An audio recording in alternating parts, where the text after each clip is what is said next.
Welcome in. What's Right with Nick Wright, episode 282.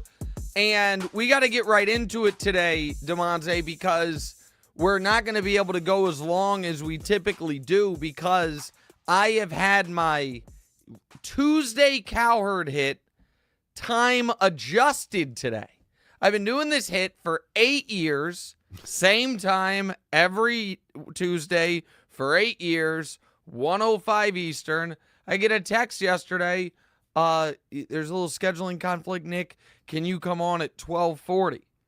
And I'm like, well, yeah, of course. Do anything for Colin. That's no problem. But, out of curiosity, who is the guest that you're moving me for? That it was, you need, it's not, you can only, can you come on at 12:40? Because Nick Wright, in the best, 20 minutes of sports TV in America, your herd hierarchy right into Nick and Colin together. We're not going to, screw up that almost decade-long synergy. And the answer I got was Tom Brady. I'm like, oh, I knew it. Got it.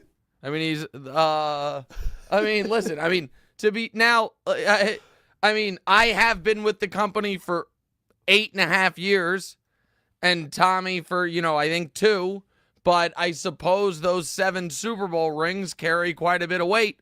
And so I'll be on with Colin today at 12:40, 9:40 a.m. Pacific while you're having your morning coffee, I suppose. So it's going to be me and Colin, followed by herd hierarchy, followed by Colin and Tom Brady. I'm going to go ahead and say it. Might be the best 45 minutes in sports television history right there. I can't guarantee it, but that might be coming. So because of that, we got to motor through today's show, which means in the Miss the Cut department is the Monday Night Football game last night. You're going to have to tune into the TV show to hear my Bo Nix opinions. So, too long didn't read version. I'm still not a believer. Oh my God, did you see the one play? Listen, the one play was a little lucky, pretty sweet. I give him credit for it. But that game was more about Jameis giving you the full Jameis Winston experience from start to finish. And a crushing, absolutely crushing loss if you had Cleveland plus 6.5. You had no business not covering that game if you had Cleveland plus 6.5. They have the ball, down 2, chance to go win it. Certainly cover. Jameis pick 6 because the Browns forget to touch a guy down. But so now you're down 9. But even then, down 9, getting 6.5, not a terrible spot to be in because a field goal covers for you, a touchdown covers for you, and the other team's going to be playing prevent defense. They get all the way to the goal line with a minute left. It's like, this is great. Going to take a couple shots to the end zone, and then if need be, just kick this chip shot field goal. Nope, Jameis pick immediately. Just an unbelievable Jameis Winston experience. What, Damonza? I saw what he was trying to do there. It was a good effort. No. Just got it picked off. It was the all-time, last night's game, the most yards by a quarterback in NFL history for his own team's passing yards and interception return yards. No, that's true. That's not a made-up stat. 665 yards came off completed Jameis Winston passes to his team and the other team. 665 yards. Never seen an NFL game like it. And so all that's going on. Also, the other Miss the Cut, the college football rivalries. I'll give you little mini takes on all these things, whatever. Don't lose home rivalry games. And you won't have to worry about a flag getting planted. It's pretty easy. And part of coaching college football needs to be for rivalry games. If they're in your stadium, you let your players know, guys, if you needed any extra motivation, know this. If we lose today, we're going to have to watch them plant a flag at our 50-yard line.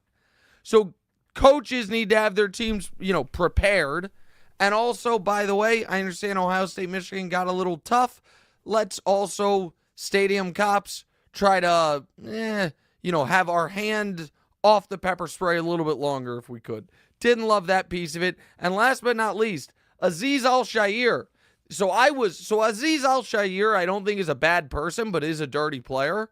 It's just the way he plays. He punched a guy. He choked Tom Brady. He took out Caleb. He took out Tony Pollard. He just took out Trevor. He then gave a very heartfelt apology, which seemed sincere. And I'm also like, okay, but you're not going to stop.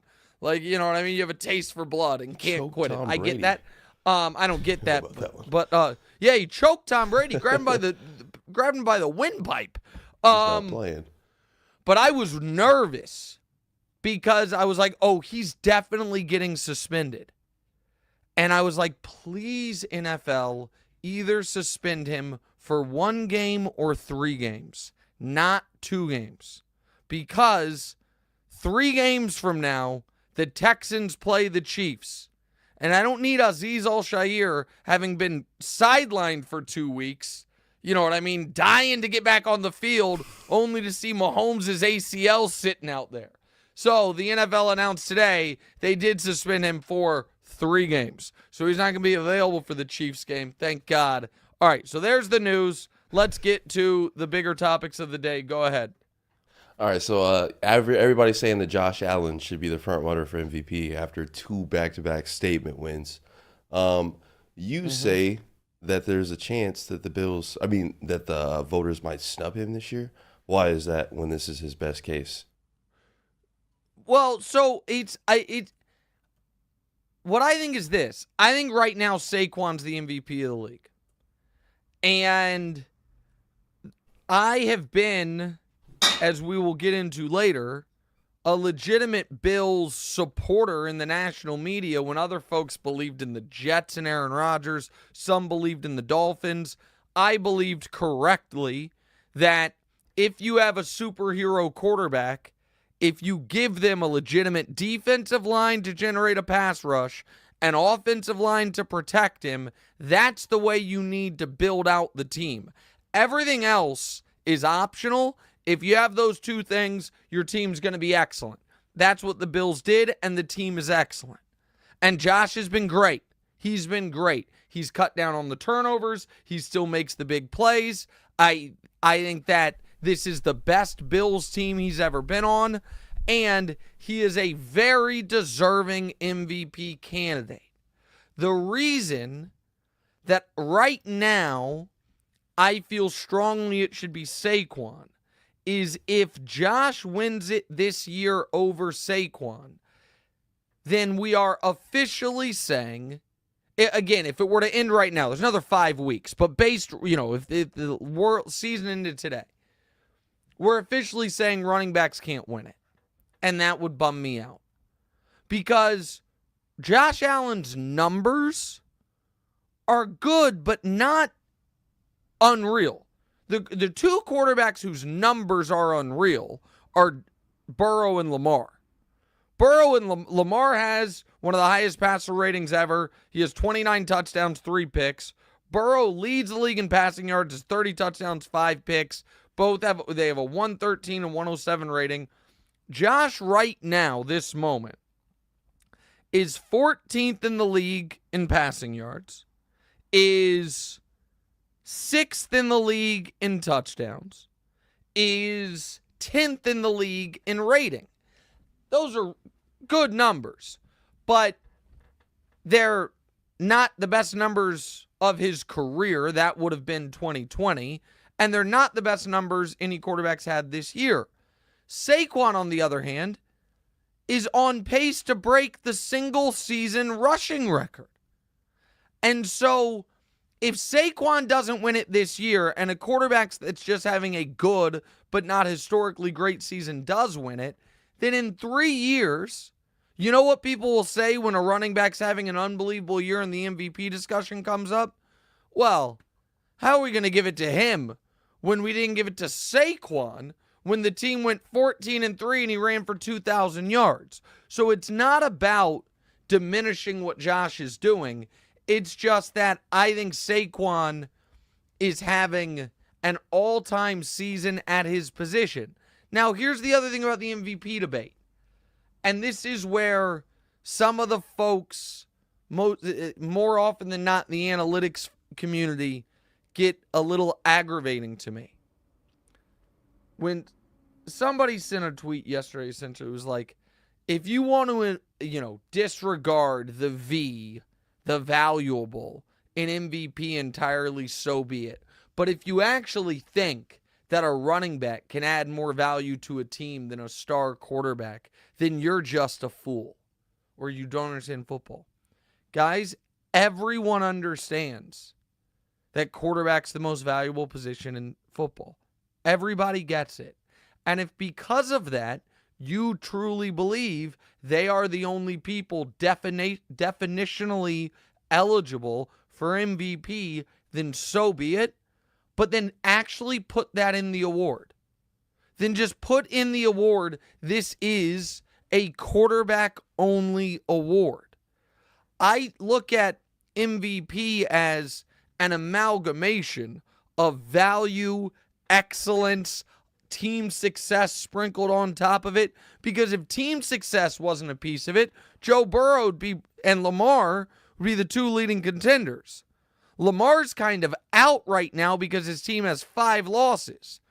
And that's not how we've done the MVP, the last 20 years. Burrow's definitively out because his team has 8 losses. And so, of course, I understand that this year, let me find a good example of it, that Kyler Murray has been more valuable to the Cardinals than Saquon's been to the Eagles. Because without Kyler, they are totally unequivocally cooked. And without Saquon, the Eagles might still be okay. Because you can so much more easily replace a running back than a quarterback. But I don't look at the award purely like that. And I don't want it to be a quarterback-only award. So I don't think... I'm getting some notes that it's kind of been like that in the past. Like Derrick Henry had 2,000 yards a few seasons, or in a season he didn't get a single vote. So that is true, but let's also look at the context when that happened. So when Derrick Henry had 2,000 yards, I just want to pull the Titans that year were 11-5, which was good, and the MVP voting that season, I'm pulling it up right now, so this was 2020. So that would have been Rodgers' 3rd MVP. And Rodgers that season had 48 touchdowns, 5 interceptions, and 4,300 passing yards. So that year, for whatever it's worth, Mahomes had 38 touchdowns, 6 picks. Rodgers had 48 touchdowns, 5 picks. I think his team went 13-3. Yeah, they did. And he had he had a 122 passer rating. So that was a year when a quarterback had an unbelievable team success and a historically great statistical season. Rodgers' numbers that year were 71%, 48 touchdowns, 5 picks, 121 rating. That's not what we're talking about with Josh right now. Yeah, so when Adrian Peterson ran for 2,000 yards, he did win league MVP. Now, when Chris Johnson did, he did not. But we are not just talking about 2,000 yards. We're talking about whether or not he is going to break Eric Dickerson's all-time record. And so all of that kind of plays into this, to me at least. And again, Josh having a good year. But it would be, to me, the Aaron Rodgers comp versus Derrick Henry would be more apt if the Eagles were a good but not great team like the Titans, and if Lamar's team was 10-2, and you were this quarterback was having this unbelievable historical season, and it was for record-wise the best team in his conference. So that would be that. Speaking of the Bills, though, Damonza, there's one other piece of this, which is such a happy accident of this season. Go ahead. Yeah, so usually, Bills fans hate you or whatever. You're on the wrong side of things. But they posted a video on social media, and it kind of painted you out to be the good guy. Seems like they might have lost the plot here a little bit. Yeah, so here's the unbelievable piece of this video. It's 90 seconds long. We can't play it because there's highlights in it. But it's just a cavalcade of people being wrong about the Bills, and then me and Shannon Sharp being right. And then, by the way, I don't know if we can put that graphic back up, but my AFC East predictions, I might go 1 through 4 exact. Bills, Dolphins, Jets, Patriots, with everyone but the Bills missing the playoffs. That might end up being perfect across the board. The only real concern there is, are the Patriots going to catch the Jets, which is possible. They're both 3-win teams right now. Here was what I found remarkable about that video the Bills posted. They included in it me saying, I've been the only person in the media right about the Bills the last 4 years, and now I'm going to continue being the only person right about the Bills. That was a wild choice, because the way I have been correct about the Bills previously is by essentially calling them choking fake contenders. Like, that's what, and the Bills social media team's like, hey, got to give him credit where it's due. He's called us exactly right. But this year is different. I couldn't believe that was in there. And so, yeah, listen, it is part of, there is a world that exists where somehow the Chiefs don't make the Super Bowl. And the Super Bowl is the Eagles, who I have been a constant doubter of, and the Bills, who I was probably their most famous detractor. It's an Eagles-Bills Super Bowl, and you see me on TV taking I told you so victory laps. Because as you guys all know, the Eagles are my new NFC team, and as you all know, I've believed in the Bills this year. So, what are you going to do about that? Speaking of the Eagles, let's move on. Yeah, so the Eagles, who are your new NFC Super Bowl picks, they beat my Ravens on Sunday. What is the case for the Eagles over the Lions as the best team in the NFC right now? So, multi-layered. The first case would be, I am legitimately worried about the Lions' injuries. Listen, every team can't sustain injuries the way the Chiefs have been able to. The Chiefs lose their top 2 wide receivers, their top running back, all in the first couple weeks of the season. They lose their second best corner and their kicker later in the season, and they just keep chugging along, and people just talk about what's wrong with a team that keeps winning. Usually, if you have injuries, particularly cluster injuries, and the Lions' injuries are really clustering on the defensive side of the ball, that can bite you. So that concerns me. Another thing that I have been the one person kind of doing the clarion call on this, but I really think more attention should be paid to it, is, from a seeding perspective, Damonza, the Eagles' worst case scenario is the 2 seed. They have essentially already locked up that division, and obviously the NFC West and the NFC South are not going to have a champion that has a better record than the Eagles, as the division leaders there have 6 or 7 wins right now, and the Eagles already have 10. And the Eagles have games left against the Panthers, Giants, and Cowboys. So the Eagles' worst case scenario is the 2 seed. The Lions are oddly in a different spot, where the Lions have a team right on their heels in their own division in Minnesota. And because of that, the Lions are one hiccup away from falling to the 5 seed.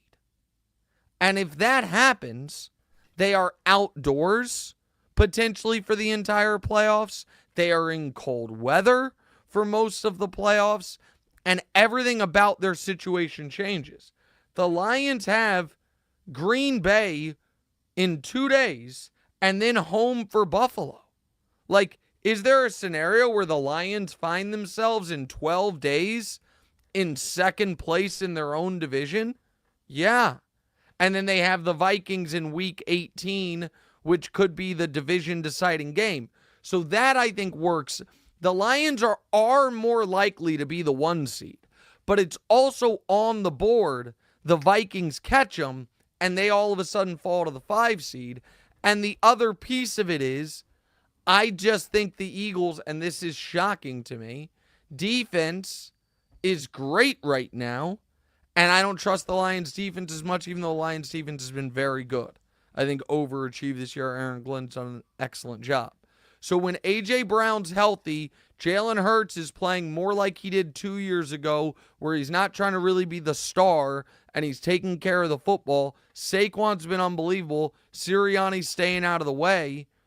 I just think the Eagles look like the best team and are really well positioned and sneaky alive for the 1 seed. Well, not sneaky alive, but obviously alive for the 1 seed. But their worst case scenario is the 2 seed, which is not the case for the Lions. All right, let's go on to the Chiefs. All right, so the Chiefs keep pulling it off by any means. But you got to admit, after a close game to like Vegas, got a close game with the Raiders, you have a close game with the Panthers 2 back-to-back weeks. For those better teams that they have coming sneaky up, good. Panthers hot. Bryce Young's making a case. Panthers almost won this week. Bryce Young's playing better. 100%. Well, with them playing those teams that closely, don't you think it gives other good teams like the Chargers that they have coming up more hope that they can get them? So, yeah, certainly they don't look invincible, but I saw folks trying to argue that this is the weakest or most vulnerable Chiefs team. And I just feel like everyone has such short memories. So you guys know how many games the Chiefs won last year? 11. All year in the regular season. If the Chiefs lost every single one of their remaining games, they would have the same record they had last year. Last year, the Chiefs lost 5 of 8 games at one point. And they were some ugly losses. They lost to Denver 24-9 when Russell Wilson threw for 114 yards. They then lost to Philly right before Philly fell apart entirely. They lost to Green Bay. They lost the game to Buffalo when Mahomes flipped out about the offsides. And they lost that game to the Raiders on Christmas Day to fall to 9-6. And they absolutely, and Mahomes' numbers last year were worse than his numbers this year. The offense was worse than it was this year. This Chiefs team, on the other hand, despite the injuries that I talked about earlier, is 11-1.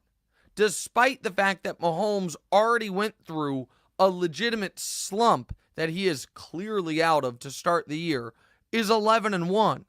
They have right now 2 significant weaknesses. One is the left tackle position. They have a new left tackle starting this week, DJ Humphries, who was a Pro Bowler in Arizona. The other is the pass defense has not been what it was, but they have Charles Omenihu coming back. He just came back. Now they need to figure out the cornerback 2 spot, which hasn't been the same since Jalen Watson broke his ankle. But the Chiefs being discussed as if they have these major structural problems when they're like, oh, they're winning all these close games. They just broke the record for consecutive victories in 1-score games. That record was held by the 03-04 Patriots, which were the best 2-year stretch of the entire Patriot dynasty was 03-04. The only back-to-back championships was 03-04. So I just think everyone has it wrong on the Chiefs. flatly. I think right now they probably should be 9-3, but they're not. And because they're not 9-3, and they are only going to be getting better because DJ Humphries is here, because Pacheco is now back, because Hollywood Brown comes back in a few weeks, because Mahomes is out of his slump, because Chris Jones is going to be Chris Jones come winning time in the playoffs. I cannot believe how many people, my buddy Adam Shine, one of them, who were dead certain last year the Chiefs would got picked against the Chiefs in every playoff game they had, as I think Scott Van Pelt did, I think Shine did. As soon as the Super Bowl ended, they all swore fealty, said, I will never make that mistake again. Now they're doing it again as if the Chiefs were 7-5. They're 11-1. And the other piece of it is where I said yesterday on TV that the Chiefs are making otherwise smart people dumb. The mental gymnastics that folks are doing to turn Chiefs losses into wins into losses. Like, let's just go through it, because this is what you hear. Week 1 against Baltimore, the likely toenail. Okay. Give Isaiah Likely that touchdown. Then what happens? The Ravens either kick an extra point, which, by the way, these days, not a guarantee, but let's give Tucker the benefit of the doubt, and they go to overtime. They still got to win that. Oh, Nick, they would have gone for 2. Okay. So what they needed was a play, the likely play to be in bounds, in order to have a coin flip chance to beat the Chiefs. The next one people talk about, that Bengals defensive pass interference. Well, what is the argument there?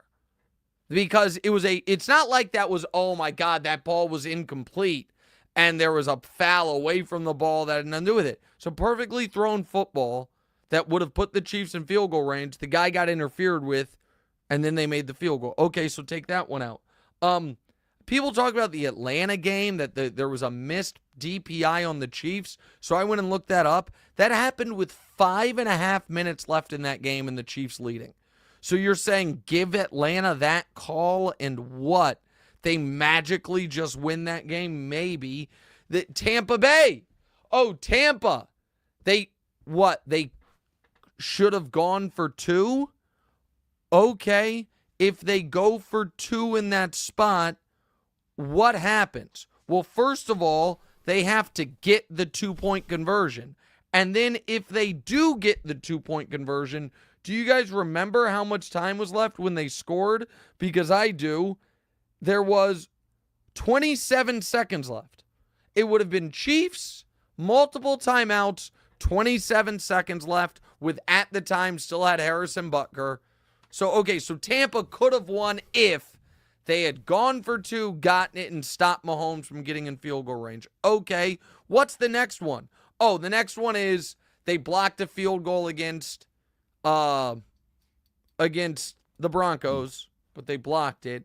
And this one was the Raiders game where, again, let's just assume that they incorrectly call the illegal shift a false start and the Raiders keep the ball. Okay, great.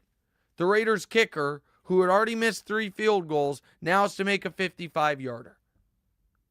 So there's just a lot of the Chiefs should have lost and would have lost, but actually I need to pretend a million things happened that didn't.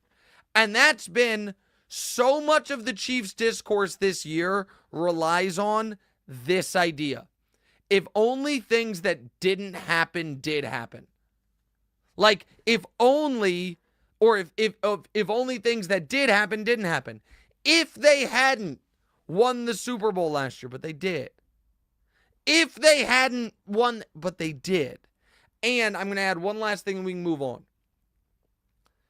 These morons that are like, oh man, this Chiefs team sure reminds me of, and then they bring up 10-1 or 11-1 teams from Christmas past that were frauds.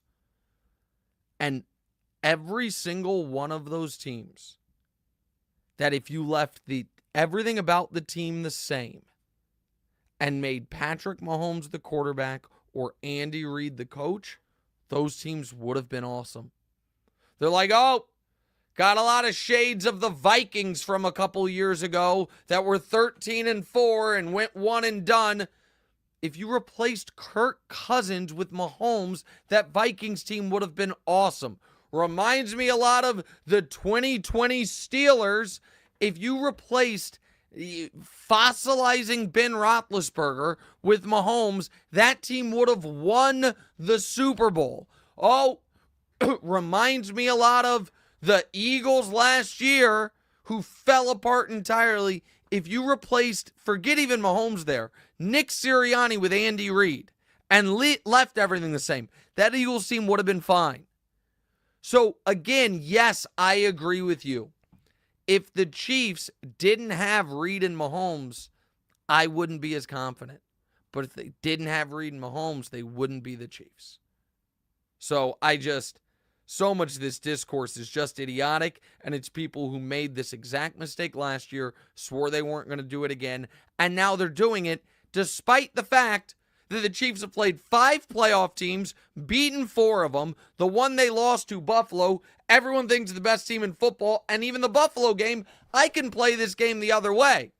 Oh my goodness. If the Chiefs get one stop on 4th and 2 against Josh Allen, they win that game, and they're undefeated.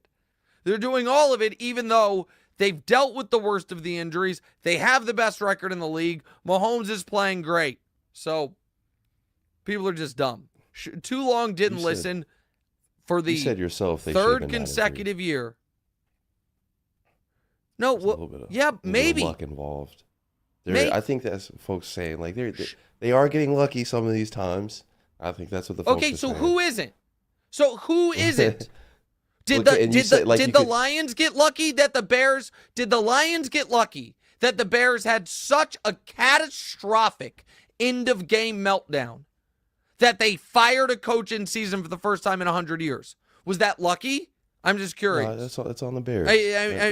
That's okay. Yeah. No. Let's keep playing the game. Did the Lions get lucky that they won a game this year? When was it a 61? No, the Bills, pardon me. Did the Bills get lucky when their notoriously unreliable kicker made a 61-yard field goal at the gun to beat Miami? Sure. We can go up and did the Lions get lucky that they won a game when Goff threw 5 interceptions? Did the Eagles get lucky that they played so poorly against the Browns that their fans were booing Sirianni so much that he yelled at his own fans and they won that game anyway? Like, it's the NFL. Almost all the games come down to a few plays. Yeah, of course there's some luck involved in a lot of things, but it's just going to be another year where everyone's wrong and I'm right. So I'm fine with it. But I just would have thought folks would have learned their lesson. Let's go to the Niners. Oh, another one. Oh, here's another one. So speaking the of 49ers season is getting worse and worse. They've been dealing with injuries. And Christian McCaffrey just went down on that game on Sunday. They could keep bottoming it out and losing and drafting a quarterback. The question here is, do you think that the 49ers championship window is closed or did it just reopen? What's their situation? Well, so no, I don't listen. The idea that the Niners could have such a bad season that they consider drafting a quarterback is not something anyone's talking about, but it is an interesting thought exercise depending on where they fall in the draft order. And, they would never do that to Purdy. Purdy's taken them to an NFC championship game and a Super Bowl. So did Jimmy G. And they gave up 3 first-round picks to go get his replacement. Now, that didn't work out, But if they all of a sudden just had a quarterback fall into their lap in an offseason when Purdy's, going to be wanting $60 million a year, well. But here's the thing that I want to say about the Niners, Damonza. You don't hear so much anymore, Nick, you disrespect Brock, do you? You don't hear so much anymore, what more do you want Brock to do? You don't hear so much anymore, Nick, you're unfair, you judge him because he was 7th round pick, why won't you give him credit? Amazing. Amazing. How the moment Brock Purdy goes from having the most stacked supporting cast in the league to having a league average supporting cast, he looks like a league average quarterback. I'm not here to say I told you so, except for the case I effing told you so many times. And so many people were so adamant that I was unfair, that I wouldn't give the guy credit. When my argument was, I think he's the 6th best player on his offense. Trent Williams, Ayuk, McCaffrey, Kittle, Debo, then Brock. That's how I stack the offense. Probably Trent Williams, CMC, Ayuk, Kittle, Debo. But all of a sudden he has a year where CMC's not there. Trent Williams in and out of the lineup as of late. And shout out Trent Williams, who's dealing with an unspeakable tragedy. Just awful. Ayuk gets hurt. Debo's not quite the same. Kittle's still there. Looks a little older. Well, he is a little older. Doesn't look quite as dominant. And listen, it's not like Purdy's terrible. It's like he is a mirror. How good is my team around me? That's how good I'm going to be. And there is now a very real question about whether or not you want to pay that guy. I think it would be insane to pay him after this year. I would play him for another year on $1 million contract and see what he looks like before I commit myself to whether it's $50 million or $60 million. If it's a mistake at 50, if it's a mistake at 60, it's a mistake at 50.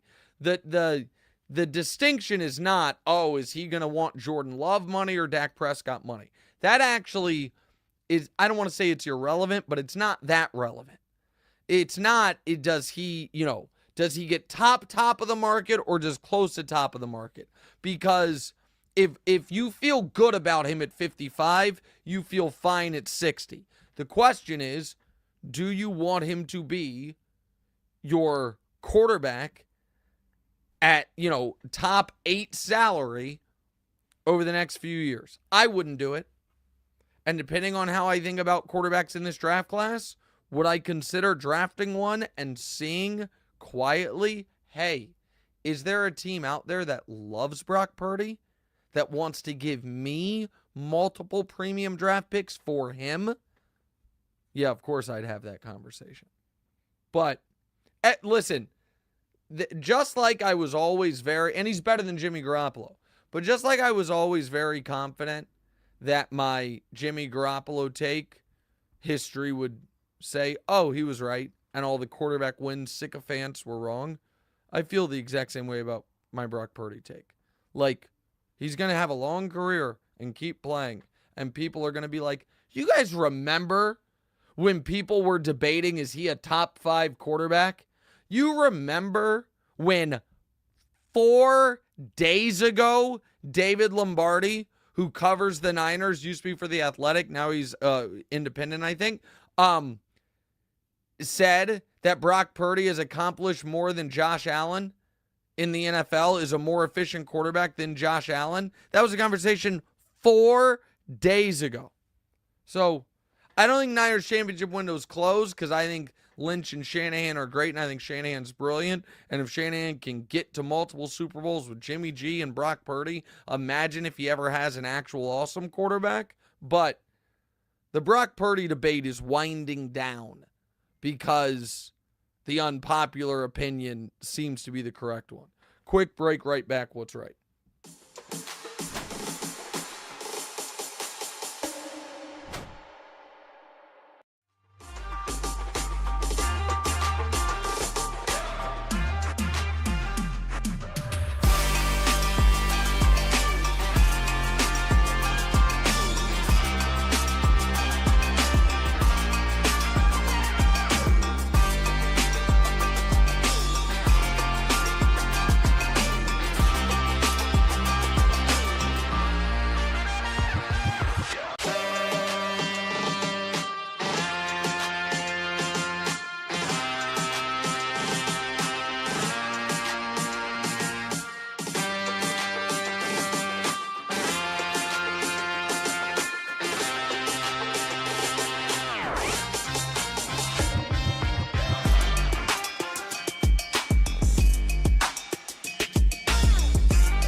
Welcome back in. What's right with Nick Wright? Sorry, I'm firing off an angry tweet to Colin Cowherd because he just promoted the Tom Brady appearance.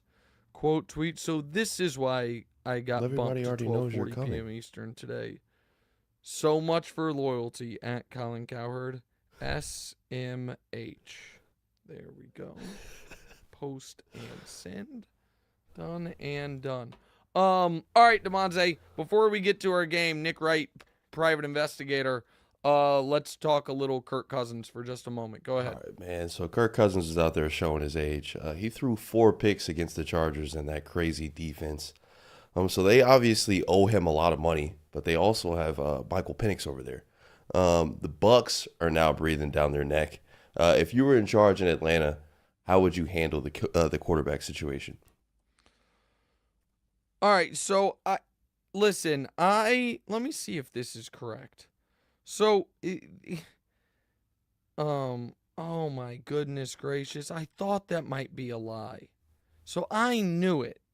So I have to clarify something from the show yesterday. So I was listening to Bill Simmons' podcast, and he said that Next Gen Stats said that Cousins didn't throw a single pass faster than 36 miles per hour on Sunday. And on the TV show, I kept attributing it to Simmons because I'm like, I don't even think that's like a thing Next Gen Stats tracks. It did kind of pass the eye test. So I've now found the genesis of it. And Hayden Winks on Twitter wrote, Kirk Cousins became the first quarterback in the Next Gen Stats era not to throw a pass over 36 miles per hour in a game, minimum 20 attempts. He then tweeted, this is a completely made up stat for what it's worth. I thought that might be fake news. But and so now it did seem like that possibly could have been true. And Kirk Cousins does look cooked. Like he does look cooked. Here is what I will say.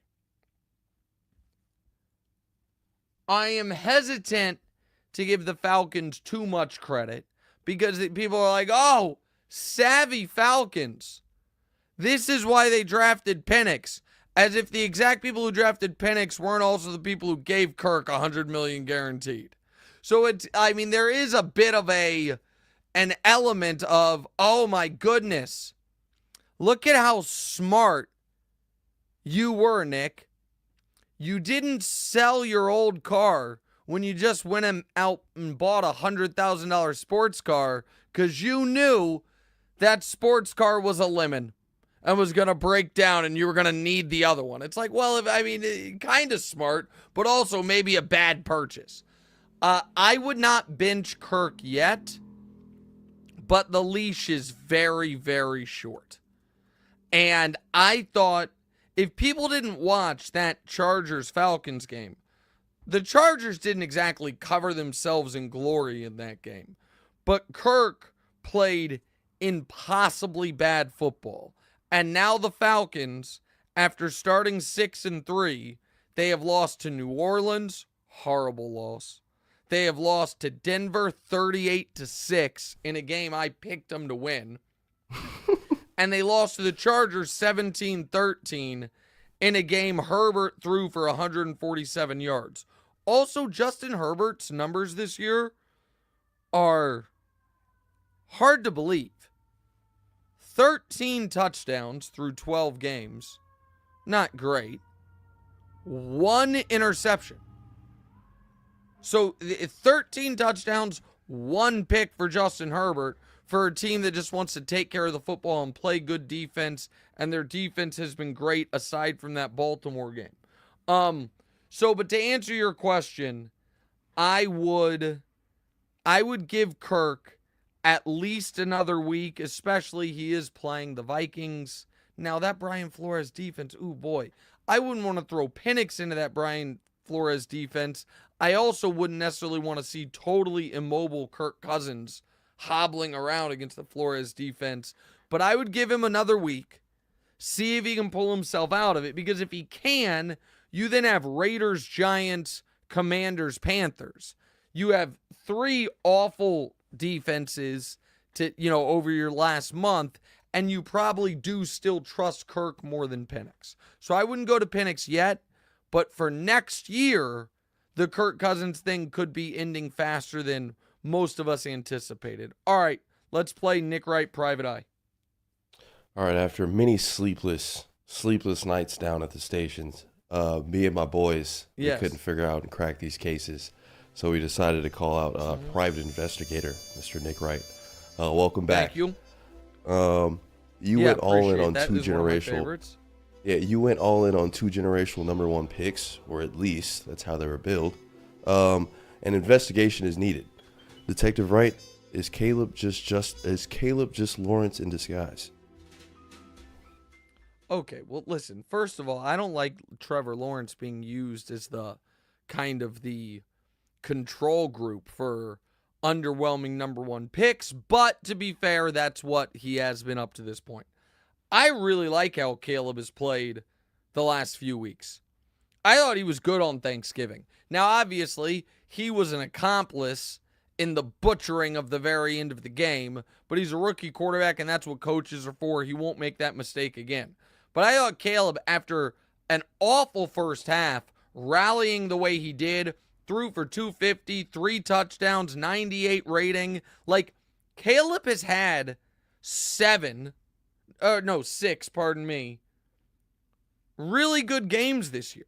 Now, he's also had 5 awful games, but he's not turning the ball over. He's starting to run a little bit more. You're starting to see more of the big-time talent that you saw at USC. So if they get the coach hire right, I'm optimistic about Caleb.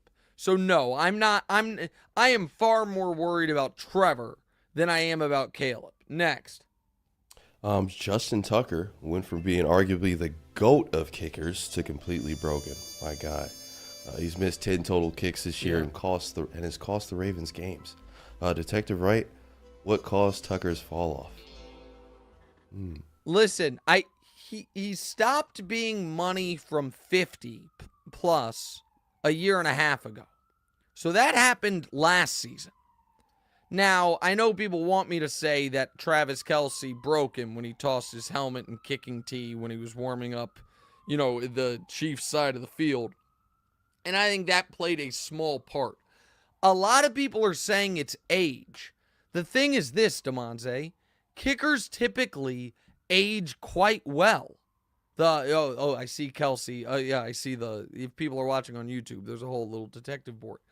He's only 35. So kickers are usually good, Vinatieri was kicking into his 40s. I think it's in his head right now. Now, I will also say this. Everyone's like, the Ravens should cut him. Guys, there are not good kickers on the unemployment line. Like, Tucker is not good right now. He is still likely better than a guy there's only like 20 good kickers in the world. There's 32 teams. So the guys who aren't even on a team are typically super shaky. So I wouldn't move on from Tucker, but I will tell you this. A guy who now sneaky has a chance to take Tucker's GOAT spot is Butker. Because what Justin Tucker doesn't have is these all-time playoff moments. He just, he doesn't have a ton of, or really, high does leverage. he have any? I mean, he has high leverage, but they won a Super Bowl when he was a rookie, but you don't think of Justin Tucker playoff game-winning kicks the way you feel about Butker, like in the 13 seconds game, in the AFC Championship game against the Bengals, in the Super Bowl, against against Philadelphia. You win so many Super Bowls, they run together. And so there is just Butker now, thanks to Tucker's misses, is the most accurate kicker in NFL history. He has the record for the most accurate kicker in NFL history is Butker, even while he's injured, because Tucker's missed. Right now, Vinatieri obviously has I think, the mantle for GOAT kicker. But I wonder if Butker can catch him and how much this impacts Tucker. And so I do think that it is a intriguing spot we find ourselves in with Justin Tucker. And the fact that the Ravens are openly talking about if they have to replace him is not a good sign for them. All right, next. All right. The Steelers have revived Russell Wilson and are the surprising leaders of the AFC North. Detective Wright, what evidence is there that Pittsburgh can win their first playoff game since 2016? Oh, I think there's a lot of evidence of it. So even if they fall, so oddly, to win their first playoff game, they might be in a better position if they don't win the division. That's probably not true, but it wouldn't be as bad as you think, because if they don't win the division, if the Ravens catch them, then Pittsburgh's first playoff game would be going to Houston. And I just think Houston's a wounded team right now who would not be able to block Pittsburgh, and the Pittsburgh defensive front would beat them. If Baltimore doesn't catch them, then their first playoff game is either going to be against Baltimore, the Chargers, or the Broncos. I think they would be legit favorites against the Broncos, coin flip against the Chargers, and slight favorites against the Ravens. And so, yeah, I do think they break the streak. I do think this is the year they finally win a playoff game. All right, next. All right. So the Patriots had a questionable decision at the end of their game versus the Colts. With only seconds remaining, they opted to kick a 68-yarder over a Hail Mary. You guessed it, the ball fell short. Yeah. Detective Wright, why did they kick it? Because Gerard Mayo's not a good coach. I just don't know what to tell you. Maybe he will be one day. Up to this point, he hasn't been. Go ahead. May Go I ahead, interject defend as it. the small investigator, mini investigator? The chances of you completing a Hail Mary are what? Like, I get it. Like the zero. kick, the kick looked pretty good. I will say that it got there. The kick was 0%. It obviously didn't get there, but the kick was 0%. Like he hit it perfectly, as hard as he could hit it. Everything went right on the kick, and it was short. You know why? Because you can't make a 68-yard field goal outdoors in the cold unless you're maybe Brandon Aubrey. Certainly not the kicker the Patriots have. The kick was at 0%. So I just thought it was dumb. A Hail Mary is at close to 0%, but it's not 0%. We've seen one. I guess my point would be this. We have literally seen a Hail Mary work this season, and countless in our lives. We've never, ever, ever, ever, ever seen what he tried work. We've never seen a 68-yarder work in all of football history. We've seen a Hail Mary work a month ago. So I just thought it was dumb. That's all. It's not the move I would have made. All right, next. No, that's it. We're going into the C's. Oh, that's it. Sorry, my computer died, so I didn't know where we were in the rundown. All right, quick break. Answer some listener questions next. What's right?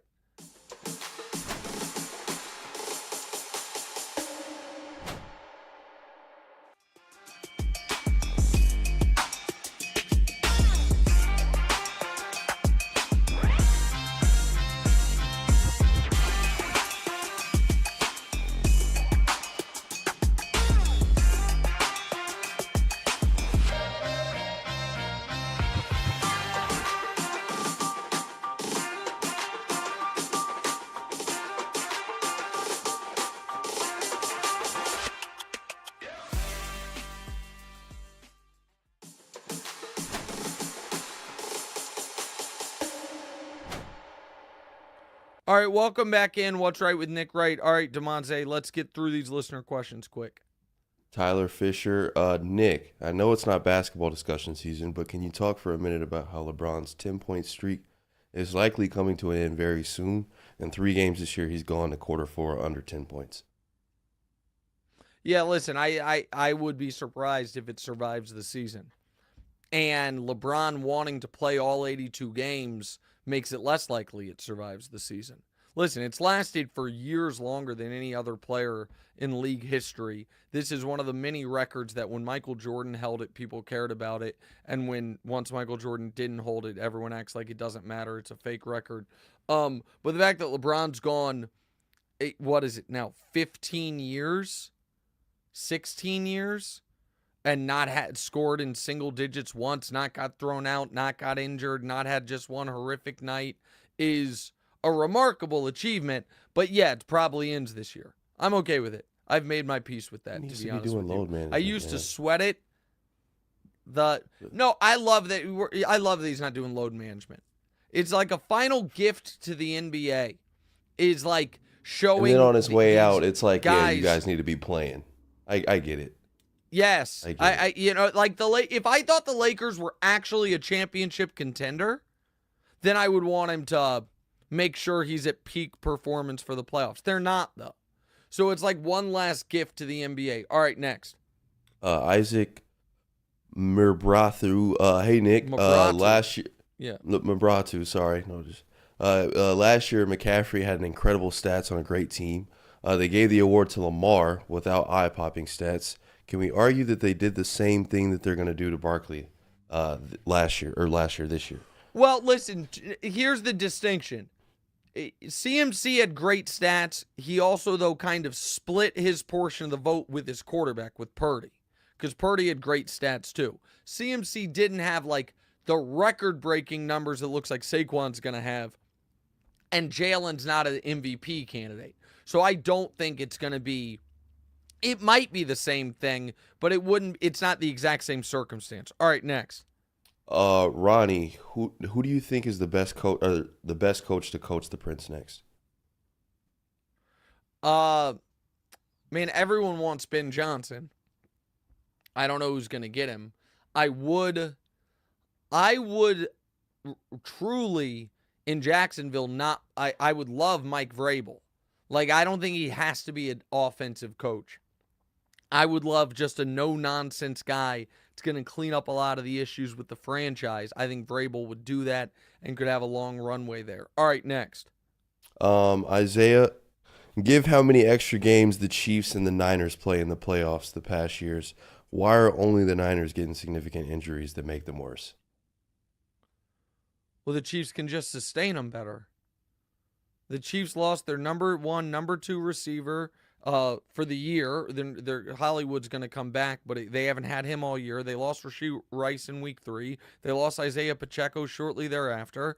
They lost their number 2 corner. Their kicker's been out. The Chiefs are just sustaining it better. It's not that now the Niners have had a spate of injuries, but they're also a much older team. When you have an older team, that happens as well. All right, last one. Batman. Why are you taking victory laps on Purdy?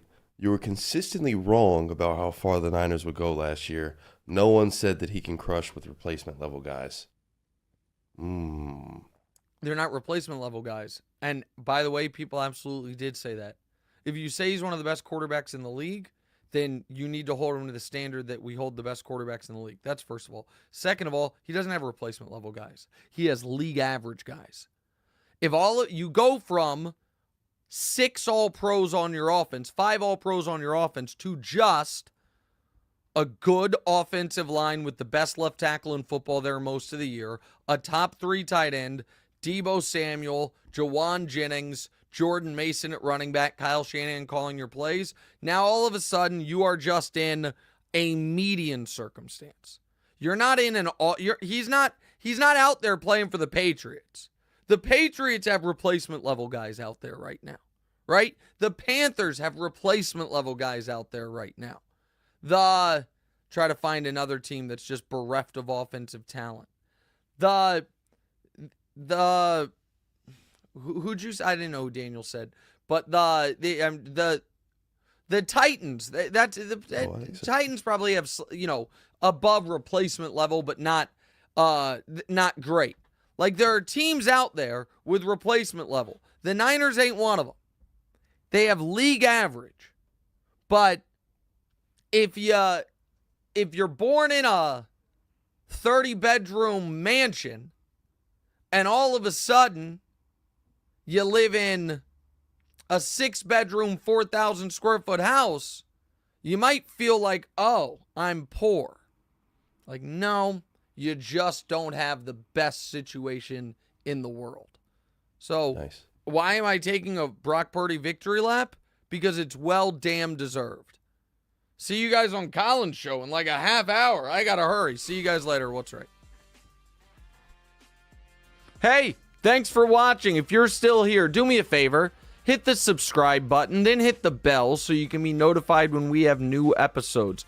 After you've done that, one more favor, go to your favorite audio platform of choice and subscribe there as well. Don't forget, we're live every Tuesday and Thursday, 10:30 a.m. Eastern-ish. 10:35, 10:40, it sometimes changes, but that's why you hit the bell. You hit the bell so you're notified. You subscribe so we can get to 200,000 followers. We're right around 150,000. We'd love to get to 200,000, get Damonza another plaque. So like, subscribe, rate, send a rating too. Do all that cool stuff. Thanks, guys.